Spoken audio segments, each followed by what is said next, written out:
Le système des arrêts maladie en France est en crise. D'un côté, il coûte cher, de l'autre, il est jugé inéquitable et trop complexe. Thomas Fatome, directeur général de la CNAM, s'attaque directement à ces failles en appelant à une réforme urgente. Mais comment expliquer ces disparités et ce coût élevé pour l'État ? Depuis longtemps, les arrêts maladie sont un sujet sensible en France. La Caisse nationale d'assurance maladie a révélé que le système actuel génère de véritables inégalités. Selon Thomas Fatome, la couverture des arrêts maladie dépend trop de la taille de l'entreprise et de l'ancienneté du salarié. Résultat, certains assurés sociaux se retrouvent avec des droits moins avantageux que d'autres, ce qui rend le système difficile à comprendre et à accepter. Fatome plaide donc pour une réforme qui uniformiserait les règles, rendant la protection des travailleurs plus transparente.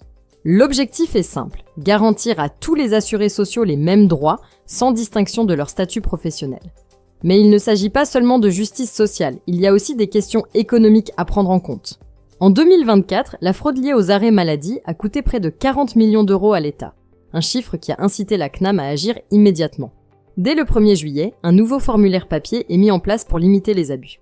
Bien que cela n'affecte pas directement les assurés, ce changement vise à rendre le processus plus sécurisé et à éviter les falsifications. Mais ce n'est pas tout. Thomas Fatome a proposé une série de 60 mesures, dont l'instauration d'un jour de carence d'ordre public, dans le but de réaliser 4 milliards d'euros d'économies. Actuellement, les arrêts maladie coûtent à l'État 16 milliards d'euros chaque année. Face à une telle somme, une réorganisation s'impose. Cependant, la CNAM insiste sur un point crucial.